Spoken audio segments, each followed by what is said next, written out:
Senhor Jesus, neste momento, aqui estamos reunidos, Senhor, em seu nome, agradecendo-lhe antes de mais nada, por essa oportunidade que nos é confiada, Senhor, por essa bendita oportunidade de podermos estar aqui, estudando sobre o seu Evangelho.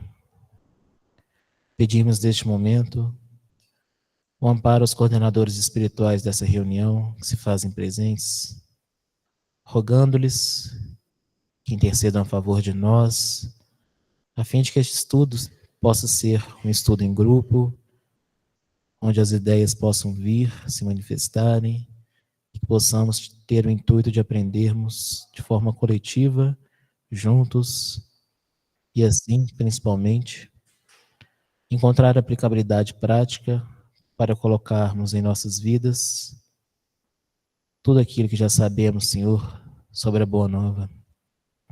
Nos auxilie a fim de que possamos nos conscientizar acerca de nossas imperfeições, acerca de nossos erros, Senhor.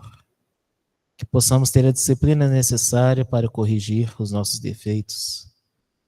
Que possamos, Senhor, ter a resignação necessária para enfrentar as dificuldades do caminho.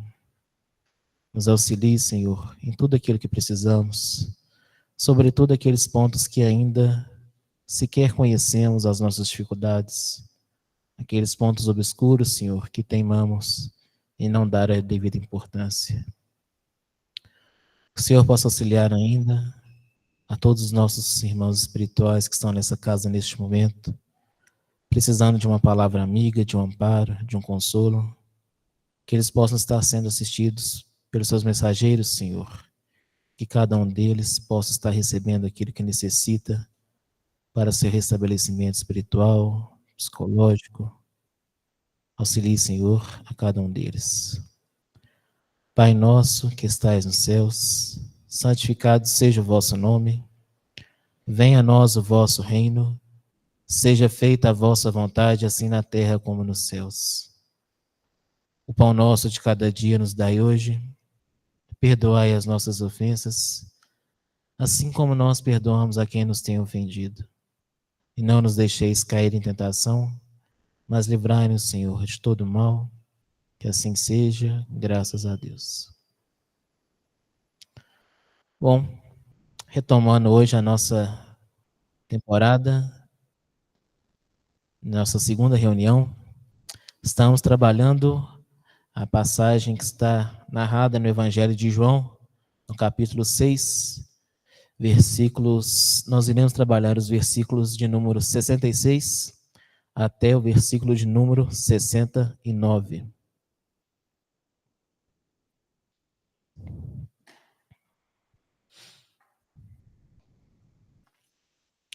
Vamos fazer a leitura, conforme a gente já havia relatado na semana anterior. A gente só irá fazer a leitura da passagem que está no Evangelho de João, porque é uma passagem única, não é narrada pelos outros evangelistas, tá bom? Utilizando aqui a tradução de João Ferreira de Almeida, de 1969, revista e corrigida. Desde então, muitos dos seus discípulos tornaram para trás e já não andavam com ele. Então disse Jesus aos 12, querei vós também retirar-vos? Respondeu-lhe, pois, Simão Pedro, Senhor, para quem iremos nós? Tu tens as palavras da vida eterna, e nós temos crido e conhecido que tu és o Cristo, o Filho de Deus. Vamos fazer uma recapitulação daquilo que a gente trabalhou semana passada? Essa reunião dá pra gente ir com mais calma, né, gente? Então, não vamos apressar muito, não. Aí a gente fica com muita calma agora e chega lá no final, a gente fica apertado para dar conta do tema, né? Mas dá pra gente ir com mais tranquilidade. A gente tinha visto, então, na reunião passada, a gente trabalhou o início do versículo 66 e hoje a gente pretende finalizar esse versículo 66. Começamos ali com essa expressão, desde então, vimos que é uma locução adverbial temporal, caracteriza aí a formação de desde até então, uma preposição que marca o início com esse advérbio, que nesse valor semântico ela vai indicar aqui uma situação nova. Qual que é essa situação nova? o abandono dos discípulos. Então, ela vai preparar para narrar esse abandono dos discípulos. Por que é importante a gente trabalhar isso? Porque essa expressão, como a gente já viu, ela é consequência de um fato pretérito. O que foi esse fato pretérito que ocasionou tudo? Foi o discurso de Jesus sobre ele ser o pão da vida. Então, embora a gente vá trabalhar somente esses versículos 66 até o 69, a história, o contexto inicia-se ali no início do capítulo 6. Então, em casa, quem quiser aprofundar, para contextualizar melhor, faz a leitura do capítulo 6 inteiro. A gente vai, em alguns pontos, abordar as outras partes dele. Eu até falei que era a passagem que a Fernandinha ia trabalhar, né? Falei para ela, preocupa não, Fernanda, eu não vou adentrar naquele meio lá, não. Aí na terça-feira passada, Fernandinha, esquece tudo que eu falei, eu vou adentrar sim, não tem jeito não. Aí ela teve até que mudar, coitada. Mas o que vai vir por aí vai ser muito interessante também, viu? Não vou dar spoiler não, mas em janeiro vocês vão ver. Como é que é a pessoa melhor preparada também, né? Já está preparando o tema que ela vai trabalhar em janeiro. Um mês atrás eu nem sabia que eu ia trabalhar direito. Uma pessoa bem preparada. Bom, mas aí então a gente viu que Jesus vai trazer esse discurso sobre o pão da vida. E foi um discurso duro para aqueles judeus ouvirem, aquelas pessoas ouvirem, porque mexia com figuras que eram figuras assim, se eles fossem encarar na literalidade, era muito forte realmente. Porque Jesus falava que a carne que ele ofereceria era a carne dele, o sangue que ele ofereceria era a bebida que ele iria dar para os discípulos. Então, se fosse um sentido literal, realmente era muito forte, né? Qual que era o contexto desse discurso de Jesus? Vocês lembram? A história toda começa ali quando Jesus multiplica os pães e os peixes. A multidão fica então impressionada por aquele milagre. No dia seguinte, a multidão procura Jesus, mas não encontra, e elas vão atrás dele de toda forma, porque querem ficar perto dele. Jesus ainda lança uma advertência: não me buscais pelos sinais que vistes, mas porque comestes do pão e vos saciastes. Jesus apresenta-se então como o pão da vida, e é um elemento espiritual que não perece, né? Ele ensina sobre essa questão de sua carne, beber seu sangue, comer sua carne, beber seu sangue, e muitos então consideram difícil de aceitar esse discurso porque confronta essas expectativas superficiais que eles tinham em torno do Messias. Vale salientar que o Messias já era desde muito tempo aguardado, né? Várias profecias indicavam para que naqueles anos haveria de vir os Messias, e muitos outros anunciaram abertamente que eram Messias. Eram os falsos Messias da época, né? Então, discernir ali era necessário para saber quem que era o Messias realmente. E a partir dessa multiplicação de pães e peixes, muitos falaram: não, realmente ele é o Messias, nós vamos segui-lo. Por quê? Porque o povo sentia fome, gente. A população tinha fome, tá? Não era um sistema que todo mundo tinha alimentação em abundância. Realmente eles passavam necessidades do alimento físico. Então, de repente, chega um homem que consegue multiplicar pão e peixe, eles falaram: ó, tá aí alguém que vale a pena ser seguido, tá aí vale a pena que alguém a gente chamar de Messias. Por quê? Esse homem consegue matar a nossa fome. Tinha ali poucos pães, poucos peixes, olha o que ele conseguiu. Alimentou 5.000 homens, fora mulheres e crianças. Então, realmente, eles ficaram muito admirados com tudo aquilo. Aí a gente trabalhou também o muitos, esse pronome indefinido, porque não se sabe o número exato, né? Refere-se a 5.000 homens, sem contar a mulheres e crianças. A gente viu também desse ciclo narrativo no Evangelho, que é essa jornada que a gente vê dos discípulos. Primeiro, o entusiasmo. Ficaram muito empolgados pelo milagre, a ponto de eles cogitarem pegar Jesus e transformar ele em rei, à força. Não importa se ele quer ou não, vai ser o nosso rei. Cogitaram fazer isso. Segundo momento, procuram Jesus no dia seguinte, aquele momento da expectativa. Não, eu quero mais. Esse milagre foi muito bom, agora eu quero mais. O que mais que esse homem tem para me oferecer? Terceiro momento, frustração. Por quê? Eles confrontam com a realidade espiritual.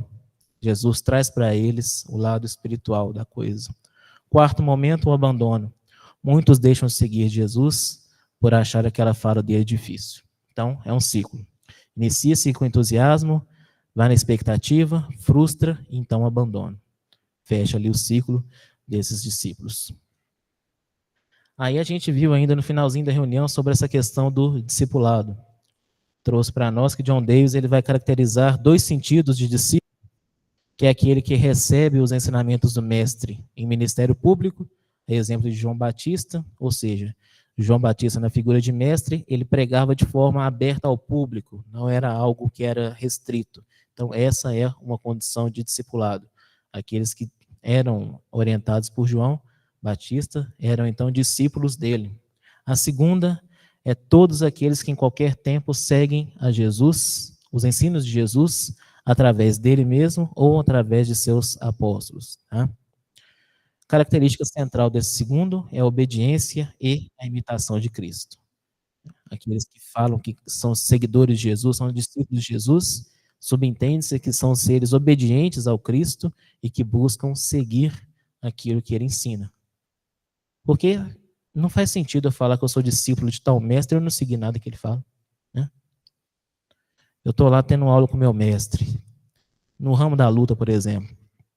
Eu estou lá na academia tendo aula com o meu mestre de jiu-jitsu. Não, eu sou discípulo do fulano de tal. Aí chega no campeonato, alguma outra coisa, eu faço tudo ao oposto do que ele me ensinou. Não faz sentido, né?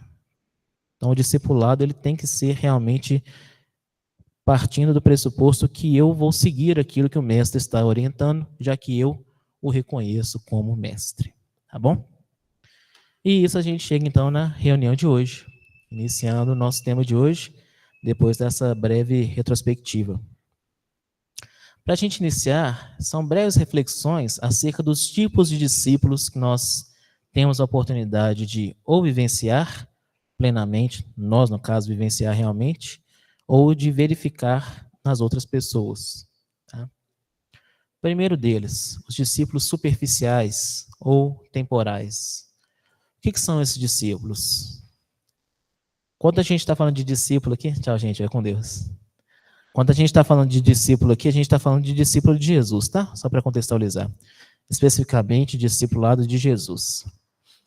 Os discípulos superficiais ou temporários são aqueles que têm um interesse imediato através dos milagres, dos benefícios, dos sinais materiais. Agora, quando eles são confrontados com ensinamentos difíceis, eles se afastam. Tá? Esses discípulos, então, representam a nossa tendência de buscar soluções rápidas e visíveis, sem compreender, contudo, a profundidade da vida espiritual. Aí fica aquela reflexão, né, pairando na nossa mente. Eu sigo Cristo apenas por aquilo que eu posso receber ou pelo que eu posso aprender e transformar a minha vida? Né? Então, às vezes, a nossa relação com Jesus é aquela relação de mestre e servo, mas a gente inverte os papéis. Eu sou o mestre e Jesus é o servo. Né? Que eu acho que Jesus está aqui só para satisfazer as minhas vontades. Então, eu rogo a Jesus para que ele satisfaça as minhas vontades. Né? Então, na verdade, eu acho que eu sou o mestre ao invés de ser o discípulo. O que é muito afrontoso da nossa parte, né? Um discípulo querer que o mestre atenda às suas vontades e não ao contrário. A segunda classificação de discípulo que a gente pode entender desse texto são aqueles discípulos que se encontram em processo de amadurecimento. Né? E aqui muitos de nós podemos nos encaixar. Por quê? É aqueles que questionam, duvidam, mas que acabam permanecendo ao longo do tempo. O exemplo que nós temos é Tomé. Por mais que Tomé tivesse todo o contato ali com os ensinamentos de Jesus, quando Jesus retorna, ele precisa lá colocar o dedo na ferida para se identificar que de fato era o mestre. Então nós somos esses discípulos que duvidamos, que estamos em processo de amadurecimento muitas das vezes. Porque esse processo de crescimento espiritual, ele exige um tempo, ele exige uma paciência, ele exige uma disposição que às vezes a gente não está disposto a enfrentar. Surgem dúvidas no caminho e às vezes a nossa fé vacila. O verdadeiro discipulado, ele vai ser construído de forma progressiva. Né? A gente não precisa querer acelerar as coisas. Terceiro tipo de discípulos são os comprometidos, aqueles que buscam Jesus por fé e lealdade, os que estão dispostos a aprender e a crescer espiritualmente. Um exemplo que nós temos, boa parte dos apóstolos. Seguindo Jesus, buscaram ser leais a ele, estiveram dispostos a aprender e transmitir aos outros, principalmente através do exemplo, aquilo que Jesus ensinou. São aqueles que priorizam o relacionamento com Cristo acima de todas as coisas. Eles reconhecem já que a verdadeira vida se encontra na espiritualidade, muito além dessa vida material. E aí a gente também se pergunta, será que eu estou disposto a investir meu tempo e energia para crescer espiritualmente, mesmo que não haja benefícios imediatos? Porque às vezes a gente olha sempre na vida com Jesus e faz um vislumbre de, dependendo da idade de cada um, né? 50 anos, 60 anos, 70, 40, 30, 20. E a gente fez assim, olha, se eu seguir por esse caminho, eu vou ter que abandonar tanta coisa, e nesse caminho não tem nenhuma garantia de recompensa. Né? Pode ser que fazendo o que eu faço hoje, por mais que seja errado, eu vou ter tanta vantagem material. Se eu seguir Jesus, eu vou ter que abrir mão de tudo isso. Será que realmente compensa? Então, às vezes, a gente fica colocando a balança. Se eu for seguir Jesus, talvez eu vou ter que abrir mão de tudo isso e não compensa. É melhor eu seguir Jesus só um pouquinho e continuar fazendo as coisas assim, porque Jesus vai ser compreensível comigo e no melhor momento eu vou seguir de verdade. Mas, por enquanto, eu vou só namorando Jesus, né? Os discípulos comprometidos não enxergam dessa forma. Realmente, eles não buscam esses interesses breves, esses interesses momentâneos. Eles buscam já estar com Cristo por si só. Tá bom? Tranquilo até aqui? Aqui a gente está terminando de trazer aquele onde que nós paramos na semana passada, que foi a questão do discípulo, do discipulado, tá? Dando sequência, a gente tem a expressão tornaram para trás. O que significa isso? Nesse caso nosso aqui, indica a desistência de continuar seguindo a Jesus. Então, eles tornaram para trás, optaram por desistir de seguir a Jesus. Aqui não é somente um deslocamento físico, por quê? Eles se deslocaram de onde eles estavam e foram para onde Jesus estava. Mas eles não deixam de seguir somente no termo físico. Aqui representa um deslocamento espiritual.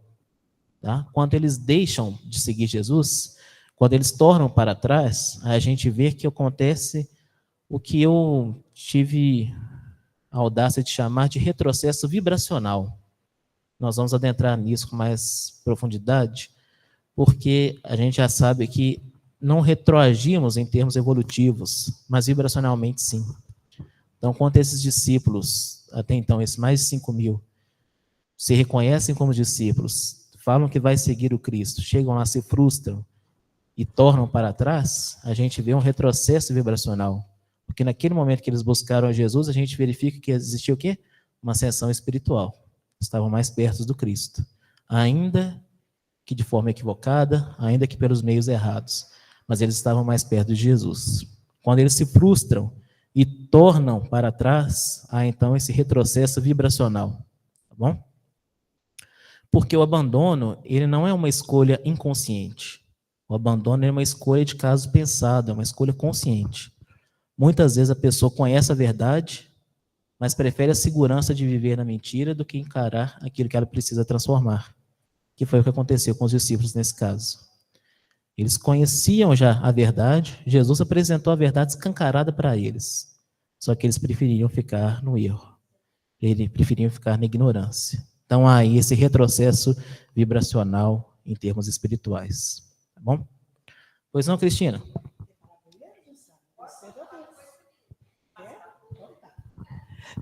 E olha que eu estou com problema de falta de ar. Aí mesmo assim, vou ficar quietinha, pondo soro no nariz, para eu dar conta. Quem diz que eu dou conta? Vai mudando o ar à medida que fala. Ô, Cláudia, primeiro, eu não quis te interromper, porque estava tão bom ouvir você trazer os 4 ciclos, você chamou assim, o que vem antes, né? Da passagem escolhida. É a nossa cara, né? É a nossa cara. Eu me identifiquei assim, absolutamente. E lembrei da benfeitora Joana de Ângeles, quando nos lembra que nós somos os adversários que temos em nós mesmos. Que os inimigos, os adversários, os opositores maiores estão dentro de nós. na luta do homem velho com o homem novo, né? Então, eu sinto que a gente dá para trás. Aí eu lembrei da expressão mineira, porque aqui fala, tornaram para trás. Lembrei da nossa expressão mineiríssima. Deu para trás, olha lá, já desistiu, fez compromisso, olha lá, oh, já correu. Igualzinho a gente. É dando para trás o tempo inteiro. Mas, aí você falou algo assim agora, consciente, né? Conhece a verdade e tal. Mas analisando nós aqui, nós, e desculpa nós, talvez eu devesse falar só eu, a Cris, né, a Simonete, só eu. É uma luta interior. Você quer seguir, algo te puxa. Aí você quer dar mais um passo, algo te paralisa. Você anda 1 quilômetro, 2 te puxam para trás. E não é o pessoal de fora, não é ninguém, não. É você mesmo, né? Com os seus condicionamentos. E aí nós vamos estudar isso em Emmanuel, nós vamos estudar isso em André Luiz, na coleção, os reflexos condicionados. Por isso não é tão simples assim. Por isso, às vezes, precisamos de um psiquiatra para nos medicar um tempinho. Outra hora, precisamos fazer terapia por 1, 2, 3 anos, entender por que algumas coisas a gente sente e não consegue superar, né? E assim vai. Mesmo sabendo que Jesus é o terapeuta divino entre nós, mas muitas vezes a gente precisa de operadores, né? De menor porte, entre aspas, né? sem desvalorizar nenhum desses profissionais, mas comparando com Jesus, né? Ele é o terapeuta divino. Então, desde a hora que você fez a leitura, lá no iniciozinho, às 8 horas, que eu falei assim, nossa senhora, se tornou para trás aqui, mexeu comigo. Né? Porque a gente sente que vai para trás. A gente quer seguir e um trem agarra. E o que agarra é a gente mesmo. Aí é hora de parar, fazer aquele processo que Santo Agostinho fala, né? Peraí, deixa eu passar em revista. Talvez não só o dia. Passar em revista certo fato, certa situação, e parar e pensar assim, me equivoquei, deixa eu ver como é que eu posso refazer isso. Ou se voltar essa oportunidade, como que eu vou agir na nova oportunidade? E assim vai. Então, esse tornaram para trás, eu queria contribuir só com isso, que tem esse processo que você está trazendo, e tem um outro que, eu não diria inconsciente, mas talvez um pouco incontrolável para nós, quando a luta é íntima, do homem velho com o homem novo. Tem hora que a gente cede para o homem velho, porque dá trabalho crescer, né? Dá trabalho caminhar para frente, dá trabalho progredir. E você me fez lembrar a passagem que a gente acabou de terminar do jovem rico, né? Com a ajuda da Carla. Claro que ele largou Jesus para lá, era muito para ele. Ele tinha que abrir mão de muita coisa. Você fez um retrospecto aí. Se a pessoa é de 70 e se é de 20, ela fala assim, puxa, eu vou seguir Jesus agora e eu tenho uma vida pela frente. Igualzinho jovem rico, né? E por aí vai. Obrigada, Cláudia. Cristina, só para te consolar, a gente vai ter consolo nessa questão do andar para trás, tá? Espero não atrapalhar o consolo, porque é justamente na sequência do que a Cristina está falando, é o exemplo, né? Os Mensageiros, segundo livro da coleção de André Luiz. O que nós temos lá? Vários casos de falência. Não quer voltar? Na colônia Nosso Lar, trabalhadores preparados, décadas, preparando para desenvolver uma tarefa, encarnado na face do planeta. Programa tudo, recebe ali o aval de espíritos de grande porte, né, para reencarnar com uma tarefa espírita aqui na Terra, reencarna e volta atrás, ou dá para trás, como a Cristina estava falando. Então, você tem lá escritor que acabou escrevendo bobagem ao invés de escrever coisas consoladoras. Você tem doutrinadores que envolveram com a vontade muito determinada de provar para a ciência que o espiritismo é coisa séria e começou a subjugar os médiums para que eles produzissem provas, né, através dos espíritos para a ciência. Chegou ao ponto de acabar abandonando a doutrina espírita, dando para trás e se envolvendo em maiores complicações. E o caso do Otávio é muito interessante, porque é um jovem, mediunidade aflorada, né, na época certa, conforme planejamento reencarnatório para ficar solteiro e para desenvolver uma tarefa grande na casa espírita. Ele chega aqui, o que ele faz? Mediunidade se manifesta na adolescência, início da juventude, ele recebe ajuda e encaminhamento para a casa espírita e uma orientação de um médico. Meu filho, médico da terra, meu filho, você está precisando de sexo. Isso aí na sua cabeça é coisa da sua cabeça. Você está jovem, forte, é hora de iniciar as atividades sexuais. Se envolveu com uma moça lá que é do fundo do umbral, problemas de encarnações anteriores que não estava na programação, naquela programação, teve que casar forçado e trouxe como filho um espírito pior ainda do que a esposa. Sofreu tanto, e aí vem um aspecto do consolo, porque de todos os casos de falência que são narrados no livro Os Mensageiros, o Otávio é o único que conseguiu voltar para a colônia Nosso Lar, depois de terminada a sua reencarnação antecipada, desencarnou antes da hora, enfermo, né, com dificuldades, porque foi uma expiação, já começou aqui na Terra como encarnado, a esposa e o filho deram a ele tanta dor e sofrimento que ele não passou pelo umbral na volta, ele volta direto para a colônia Nosso Lar, mas volta chorando, se lamentando, né? Então, é a capacidade de se auto-perdoar, sabe, Cláudia? Eu acho assim, ninguém é santo, a gente erra aqui na Terra, e quem se dispõe a realmente fazer o exame de consciência proposto pelo Santo Agostinho, vai encontrar em todos os dias da existência, eu estou falando da média, e como diz a Cristina, eu falo por mim, né? E acho que eu estou ali dentro da média. Vai encontrar em todos os dias coisa que fez errado. Uma resposta mal dada, uma orientação, um tratamento infeliz na forma de tratar o semelhante, o próximo, alguma coisa mais grave que tenha feito, né? E que aí não quer voltar atrás. Então, vai encontrar equívocos cometidos. E aí isso vai desanimando, vai dando o jovem rico. Não vai dar, agora não vai dar, não. O Cristo está pedindo demais de mim, agora ele pediu demais.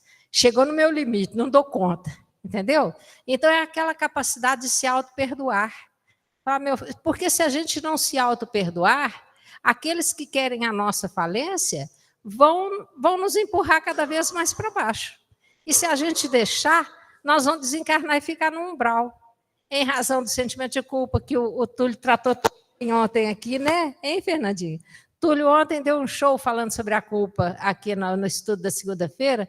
Esse sentimento pode nos pregar no solo do umbral. Porque o umbral começa aqui, informação do André Luiz, na superfície da crosta terrestre. Estamos dentro do umbral. Então, se eu não me perdoar e não falar, olha, Deus é Pai perfeito, Ele sempre dá uma segunda chance, eu vou tentar de novo. Tenta de novo, 50, 100 vezes. Não tem aquela informação que a turma coloca do Thomas Edison, que faliu 999 vezes na tentativa de construir a lâmpada elétrica, na milésima deu certo. Na milésima deu certo. Então, por que eu vou desistir na primeira, na segunda, na 10ª, na 100ª? A gente não tem que desistir. Tem que se auto-perdoar e falar, Deus, me ajuda a ser mais forte. Me ajuda a ter mais convicção para que eu possa superar na próxima oportunidade essa prova, porque eu acabei de tomar bomba. Entendeu? Então, essa capacidade é necessária para que a gente consiga caminhar como Jesus quer. Senão, a gente vai ficar correndo atrás do Salvador da pátria, correndo atrás de quem dê o pão e o peixe de graça, sem me pedir nada em troca, e que eu possa sentar e ficar comendo pão e peixe e apreciando a maré. E isso não vai me levar a lugar nenhum, né? Porque o progresso é íntimo. O reino dos céus vai crescer dentro do coração de cada um. Então, assim, exemplos tem vários de espíritos nobres que desceram com tarefas sólidas e que faliram aqui na Terra. Mas vão voltar e desistir? Tem que voltar e falar, olha, errei, pisei na jaca, vou começar de novo. A gente, depois de uma encarnação, a gente faz isso depois da análise de um dia, a gente faz isso na análise de 1 hora, dos minutos que eu estou te tomando aqui do seu tempo, entendeu? Então, a gente tem que ir avaliando a cada momento, fazer essa autoavaliação, auto-perdão e começar de novo. Começar de novo. Vocês podem até tentar, mas eu não vou desistir, não. Né? Obrigado, viu, Cláudio? Obrigado, Ju. Tem o Wilson e tem a Fernandinha também. Só antes, Ju, você citou os casos do André Luiz. Eu vou confessar para vocês que uma das coisas que eu tenho pavor é de eu estar vivendo assim, determinadas coisas que eu faço, parece que eu me vejo em terceira pessoa, o André Luiz julgando. E é o dissabor de tudo que era esperado de Cláudio, ele foi lá e fez tudo ao contrário. Eu tenho um pavor muito grande de aparecer nos livros do André Luiz, de algum outro espírito daqui para frente, como um desses casos também, sabe? Às vezes eu estou vivendo, eu me vejo em terceira pessoa, escrito lá no livro, assim, dessa forma, assim. Mas, vamos lá, Wilson. Júnia, uma pergunta. O termo tornar para trás não se deve ao medo dos discípulos se enquadrarem e serem mortos e crucificados como Jesus? Naquela época eu acredito que não, né? Porque ainda não tinha ainda em voga esse início assim desse prenúncio da morte de Jesus da forma que iria ocorrer, né? A gente está aqui falando, não está mais para o início do ministério do que para o final. Então ainda não era, eu acho que não era essa a razão desse abandono, desse tornar para trás, tá?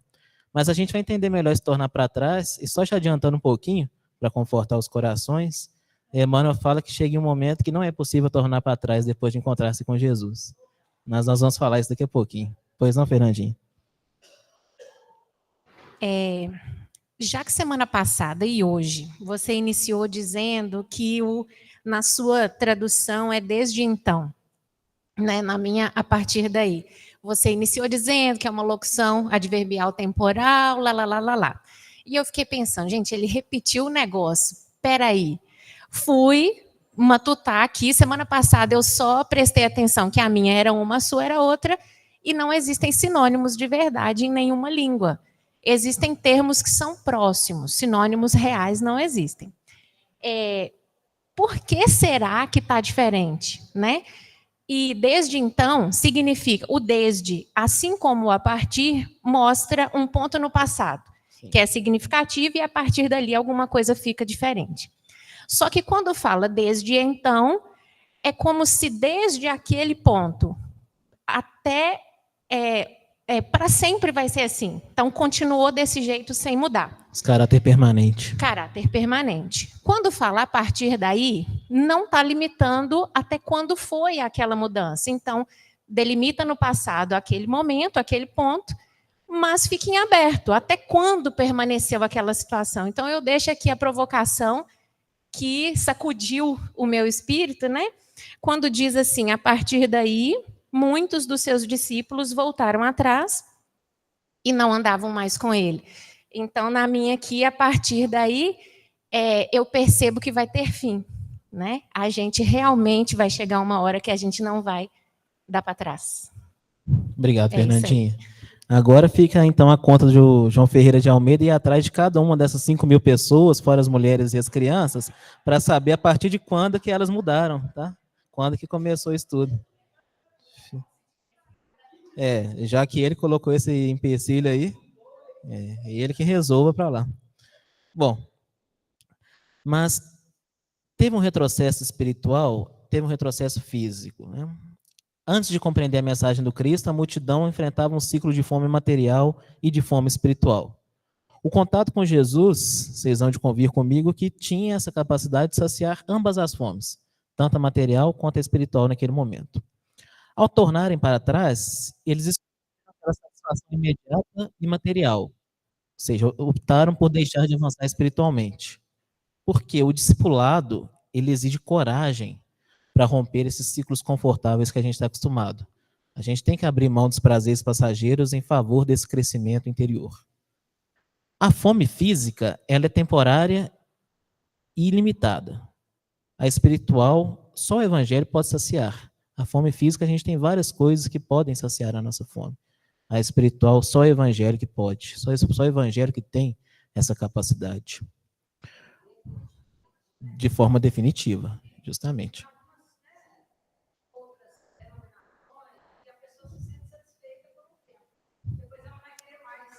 Sim, sempre vai buscar mais. Exatamente. De forma definitiva, só o evangelho. Esse abandono mostra que o discipulado de qualidade ele vai exigir uma renúncia dessa prioridade pelo bem material. É possível alimentar o corpo sem negligenciar a alma. Reconhecer a diferença é uma chave para o verdadeiro progresso espiritual. Por quê? Não é que a gente tem que ficar só com alimento corporal. A gente pode alimentar o corpo, mas não por isso a gente tem que negligenciar a alma. Né? Pois não? Essa coragem não pode ser também um amadurecimento? Repete, por favor. Essa coragem não pode ser também um amadurecimento? De repente, eu não estou amadurecida para ter essa postura de seguir. Lembra quando nós falamos dos 3 tipos de discípulos, pelo menos? Tem que ver em qual deles a gente se encontra, né? Mas aqui, nesse caso específico, a gente está falando deles que tornaram para trás em função do discurso de Jesus, que eles não conseguiam assimilar as ideias do Cristo. Cada um de nós tem um momento de chamado, né? Esse chamado nunca é à toa, nunca é em vão. Nenhuma coisa acontece em matéria de evangelho sem razão de ser. Quando Paulo recebe aquele chamado, às portas de Damasco, a gente vai ver na história dele que não se encontrava plenamente pronto para a missão que ele precisava. Mas aceitando o chamado, ele conseguiu se colocar em condições de estar pronto. Mas aí no caso que eu estou te falando,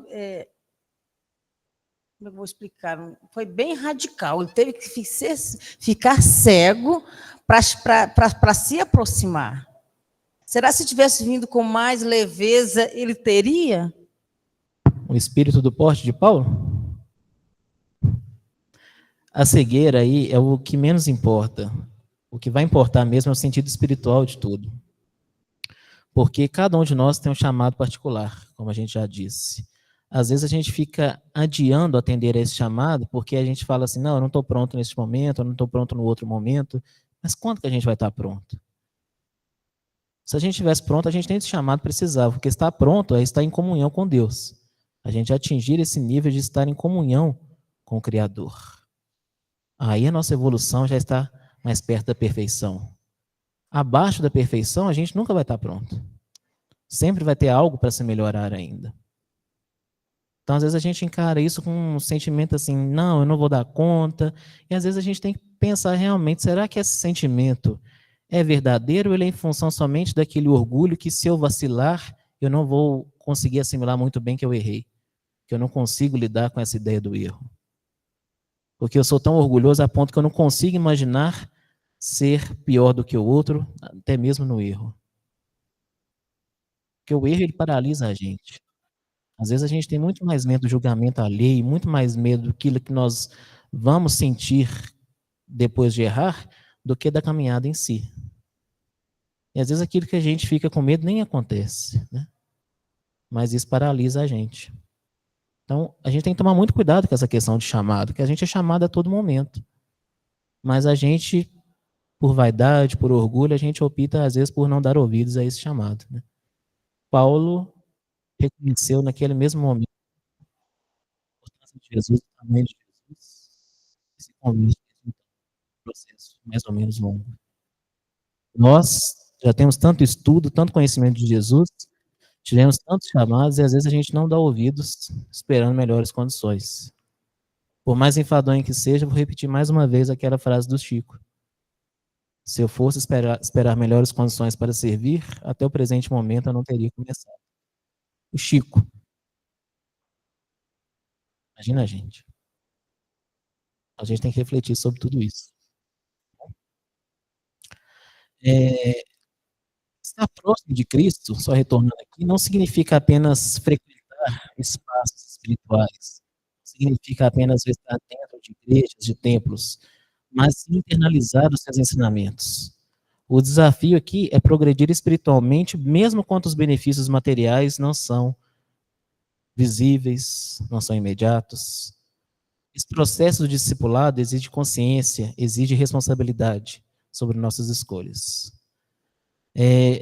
Jesus vai dizer lá em João, no capítulo 15, versículo 8, nisto é glorificado meu Pai, que deis muito fruto, e assim sereis meus discípulos. O verdadeiro discipulado, ele vai se medir também pelo fruto espiritual que é produzido através das nossas decisões, não apenas pelo aquele interesse momentâneo. Nenhuma fruta nasce do dia para a noite. Tem um tempo de plantar, tem um tempo de preparação. A gente não vai frutificar do dia para a noite. Então, o processo do discipulado exige permanência, exige constância. E Paulo vai lembrar disso lá na carta aos Hebreus. Quem estava na oficina vai saber que é de Paulo mesmo, né? Lá no capítulo 12, versículo 1. Corramos com perseverança a carreira que nos está proposta. O que Paulo está falando aqui? Planejamento reencarnatório, gente. Nada mais simples que isso, abertamente. Às vezes a gente fica pensando assim, tal coisa está acontecendo na minha vida, mas eu não pedi por isso. Eu pedi sim. Não só pediu, como implorou. Aí chega aqui agora, você vai falar que não conhece isso? Nunca ouviu falar disso? Isso não é verdade. Às vezes a gente esquece que a gente é uma alma que já existe há muito tempo. E às vezes a gente estava consciente quando da nossa reencarnação, que a gente pediu por certas coisas, e agora a gente simplesmente opta por tornar para trás. O abandono da multidão, ele exemplifica a falta de perseverança diante dos desafios espirituais. Mas, esse abandono, por mais que a multidão houvesse abandonado Jesus, esse abandono, no correr do tempo, será temporário. Emmanuel vai nos dizer que a sublime experiência pode ser abandonada, mas nunca aniquilada. A sublime experiência pode ser abandonada, mas nunca aniquilada. Se a gente pegar o livro Fonte Viva, capítulo de número 151, ele vai falar: realmente, quem começa o serviço de espiritualidade superior com Jesus, jamais sentirá emoções idênticas à distância dele. A sublime experiência, por vezes, pode ser interrompida, mas nunca aniquilada. Compelido em várias ocasiões por impositivos da zona física, o companheiro do Evangelho sofrerá acidentes espirituais, submetendo-se a ligeiro estacionamento, contudo, não perderá definitivamente o caminho. Quem comunga efetivamente no banquete da revelação cristã, em tempo algum olvidará o mestre amoroso que lhe endereçou o convite.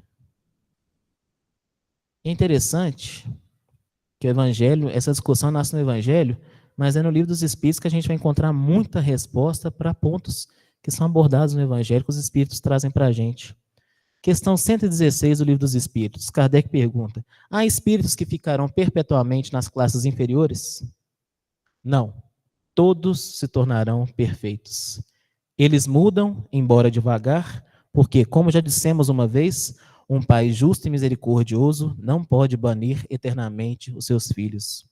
Querias que Deus, tão grande, tão justo e tão bom, fosse pior que vós mesmos?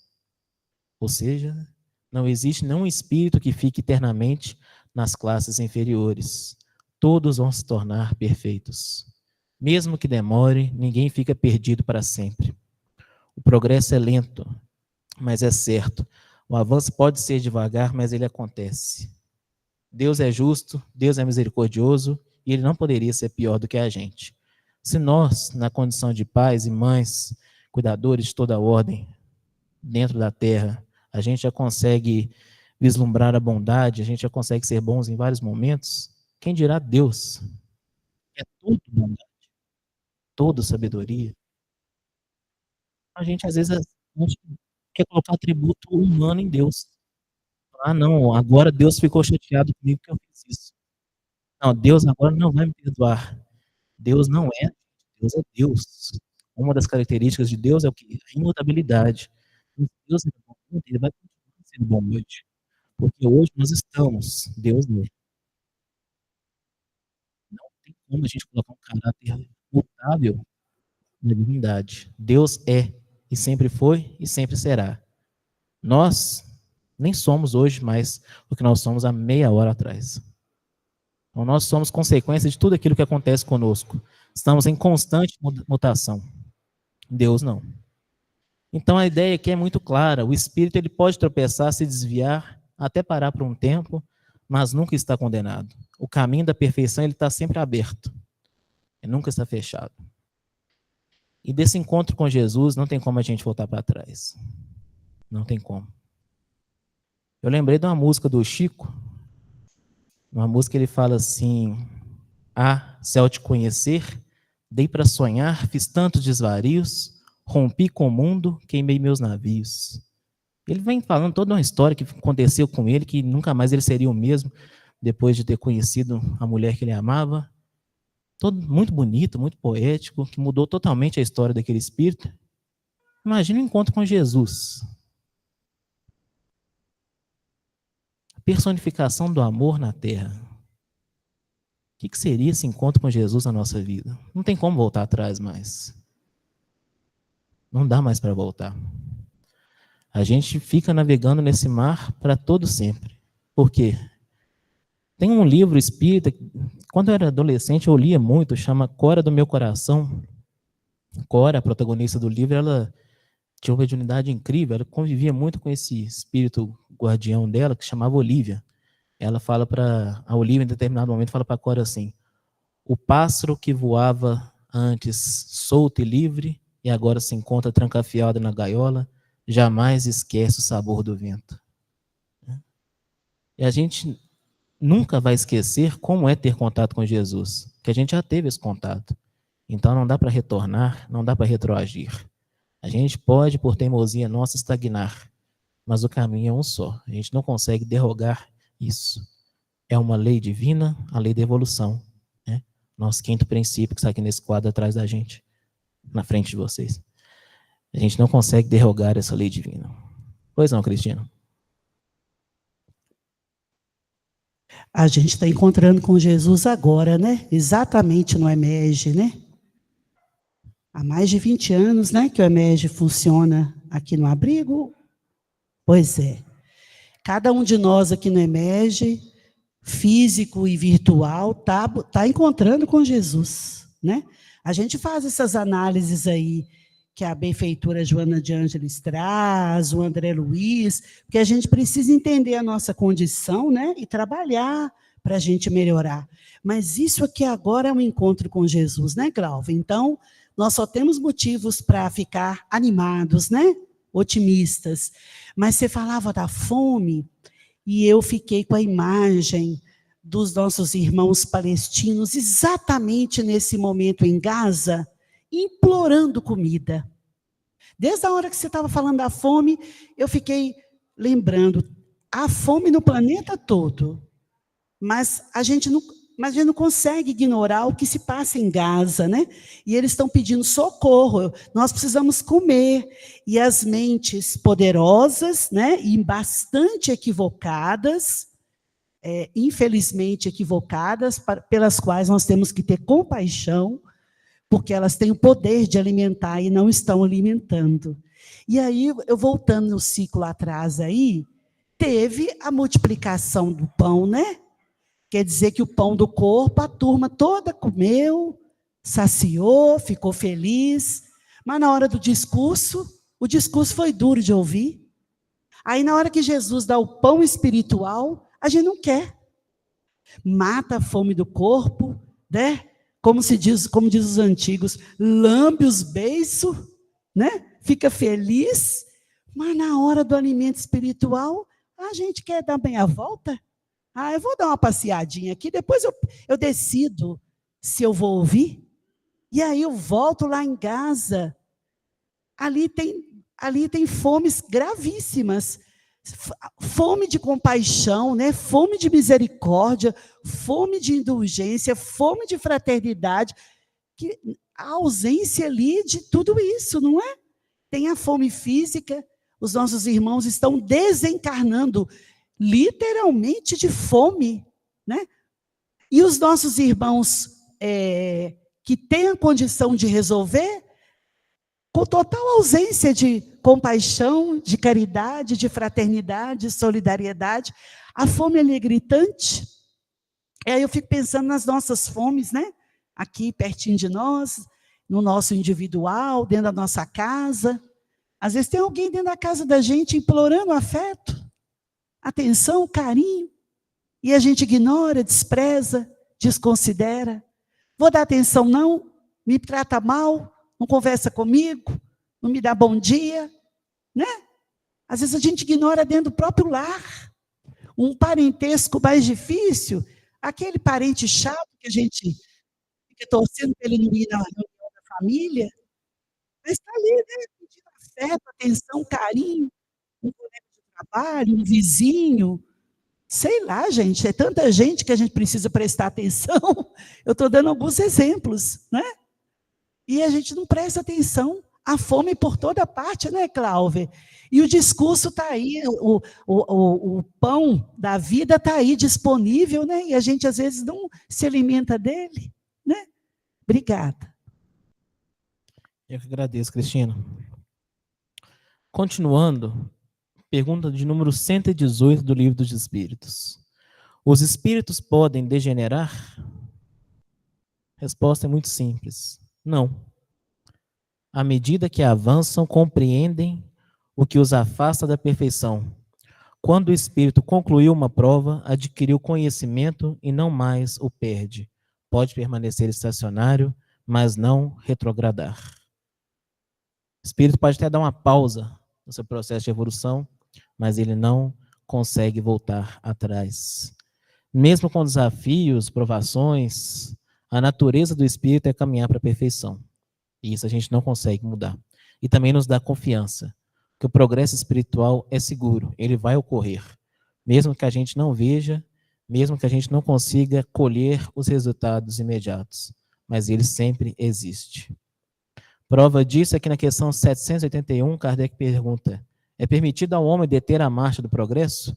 Ou seja, eu posso impedir que o progresso aconteça?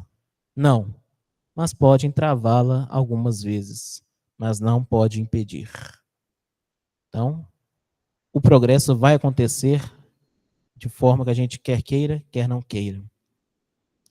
E uma questão que me chamou muita atenção é a questão de número 785, e a gente vai fazer um paralelo direto com essa passagem que a gente está trabalhando. Vou fazer a leitura e depois a gente faz esse paralelo. Qual é o maior obstáculo ao progresso? Os espíritos respondem: o orgulho e o egoísmo. Quero referir-me ao progresso moral, porque o intelectual avança sempre. Este parece, aliás, à primeira vista, duplicar a intensidade daqueles vícios, desenvolvendo a ambição e o amor das riquezas, que, por sua vez, incitam o homem às pesquisas que lhe esclarecem o espírito. É assim que tudo se relaciona no mundo moral como no físico, e que do próprio mal pode sair o bem. Mas esse estado de coisas durará apenas algum tempo. Modificar-se-á à medida que o homem compreender melhor que, além do gozo dos bens terrenos, existe uma felicidade infinitamente maior e infinitamente mais durável. Os espíritos respondem que o maior obstáculo ao progresso moral é o orgulho e o egoísmo, que tornam o ser humano centrado em si mesmo e nos bens materiais. Nessa passagem, a multidão abandona Jesus porque buscava benefícios imediatos, como alimento e os sinais milagrosos, priorizando então os interesses pessoais e imediatos, ao invés de entender e compreender a profundidade da questão de Jesus ser o pão da vida. O abandono aqui ele é consequência dessa visão materialista, ele é consequência do egoísmo, que impede a multidão de crescer espiritualmente. Quando na questão fala que o progresso intelectual é mais rápido e o progresso moral é mais lento e exige esforço interno, na passagem a gente via que a multidão tinha capacidade de compreender os sinais e os milagres que Jesus mostrava a eles. Ou seja, já conseguiam ver a parte intelectual, mas a multidão não estava pronta para absorver o ensinamento profundo de Jesus, que é a parte moral, que é a parte espiritual. O abandono deles mostra que esse conhecimento ou fascínio não garantem evolução moral, né? Então, quando a gente vê, ou quando a gente age de forma muito fascinada, que a gente fica muito vislumbrado com alguma coisa, é aquilo que a gente chama de fogo de palha, né? É aquela pessoa que entra na doutrina espírita, chega aqui na casa, fica maravilhada. Ah, todo mundo naquela casa é bom. Nossa, parece que eu me encontrei naquela casa. Eles abrem segunda, terça, quarta, quinta, sexta, sábado e domingo. Eu vou pegar uma tarefa em cada dia da semana, porque eu gostei demais dessa casa aqui. Vou fazer tudo o que eu posso oferecer. No domingo tem campanha do quilo de manhã e tem reunião pública à noite, tem passe. Eu vou trabalhar na campanha do quilo. Por mais que eu moro longe, eu faço uma horinha ali no shopping, das 11 até as 7 horas da noite. Aí eu volto para cá na parte da noite e auxilio aqui também na reunião pública, porque eu quero muito ajudar aquela casa, né? Dura quanto tempo isso?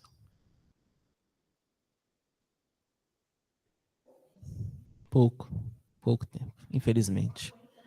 A pessoa não aguenta. Por quê? Ela não tinha uma base para fazer tanta coisa assim, porque ela se vislumbra por uma paixão que ela teve acerca do movimento espírita. Quando ela conhece o movimento espírita, ela vê que o movimento espírita, infelizmente, tem espírita. Infelizmente, tem pessoas falhas. Ela vai ver coisas que vão levá-la a se decepcionar, ela vai ver erros nas casas espíritas, e o propósito dela não era seguir Jesus, era estar pertencendo àquele movimento que é falho. Então, às vezes, ela abandona aquilo porque ela não consegue enxergar, desassociar o erro humano daquilo que é a doutrina pura dos espíritos, né? Então, isso a gente vê acontecer, infelizmente, o tempo inteiro. O egoísmo e o orgulho, eles podem inicialmente gerar sofrimentos ou desvios, mas esses obstáculos podem e vão ser transformados em aprendizado e progresso. Assim está no Livro dos Espíritos. Na passagem, a gente vê que o afastamento da multidão é um retrocesso, mas não é definitivo, porque é uma oportunidade de amadurecimento para que mais tarde eles possam compreender plenamente os ensinamentos do Cristo. O abandono não é o fim do processo. Esse erro, essa dificuldade, podem levar ao crescimento espiritual, desde que haja reflexão e correção de atitudes. Desde que a pessoa, então, se proponha realmente a mudar e esteja disposta a encarar aquilo que é necessário para a sua mudança. Na questão ainda fala, o homem compreende aos poucos que a felicidade verdadeira não está nos bens terrenos, mas na felicidade moral e espiritual duradoura e infinita. Ou seja, a felicidade que eu realmente busco não está nas coisas perecíveis, mas sim na felicidade moral. Na passagem, a multidão não havia percebido que a verdadeira fome a ser saciada era a fome espiritual, e que o seguimento de Jesus proporciona uma vida de plenitude que ultrapassa a questão material. A fome todo dia a gente sente, mas o nosso corpo perece um dia. Depois dele perecer, sobrevive ao espírito. A fome espiritual que eu tenho hoje, se eu não alimentá-la com o evangelho, depois que eu desencarnar, eu vou continuar faminto. Por quê? Ela não está vinculada ao meu corpo, ao meu organismo. Ela está vinculada a quem eu sou, enquanto espírito. O abandono da multidão vai ilustrar justamente isso. Essa dificuldade inicial de priorizar o lado espiritual sobre o material, que é um estágio natural dessa parte do progresso moral, né? Eu falei no iniciozinho que a gente iria terminar esse versículo, mas não vamos. Faltou e já não andavam com ele, né? Mas semana que vem a gente vai terminar. A gente vai falar sobre já não andavam com ele. Aí a gente vai correr para poder acabar a passagem, que daqui a pouquinho já está chegando o final da temporada, né? Já vai ser a nossa terceira reunião e a gente tem muita coisa para poder trabalhar ainda. Nosso tempo já é chegado. Agradeço a oportunidade, as contribuições, as perguntas. Semana que vem a gente continua, então, com as nossas reflexões e aprendizados. Obrigada, Cláudio Levi, que hoje eu descobri que ele tem Levi no nome. Eita! Obrigada, querido. Bom demais. Estamos aprendendo muito, viu? Né? Então, vamos fazer a nossa prece, agradecer a turma de casa pela companhia, pela ferramenta virtual, agradecer todos que aqui vieram, a Érica, viu, gente? Pessoal do virtual, a Érica está aqui, tá? Em corpo de carne, aqui, ó. Ela disse que virá sempre que possível. Estendemos o convite a todos do virtual que puderem, de vez em quando, nos visitar. Vamos agradecer a Jesus, o nosso mestre, o nosso guia e modelo, que o Pai, amorosamente, encaminhou para nós aqui na Terra, tutelando a nossa jornada aqui, a nossa jornada evolutiva. Muito obrigada, Mestre Senhor Jesus, por oportunizar a cada um de nós e a todos nós aqui reunidos, dos dois planos da vida, esse reencontro convosco, agora em padrões intelectuais e morais, um pouco melhores do que aqueles tempos lá de trás, que às vezes não sabemos o caso de cada um, mas de uma maneira geral, ainda dispersos, distraídos, desatentos, ou ocupados com outros interesses, mas agora, Senhor, mesmo ainda com muitas dificuldades que são ainda naturais do nosso estado evolutivo, nós estamos aqui, sim, buscando-te pelo estudo do miudinho, à luz do Consolador que tu enviastes para nós. Que maravilha, Senhor! Já estamos buscando caminhar convosco e não queremos mais tornar para trás, não queremos mais deixar de caminhar ao teu encontro.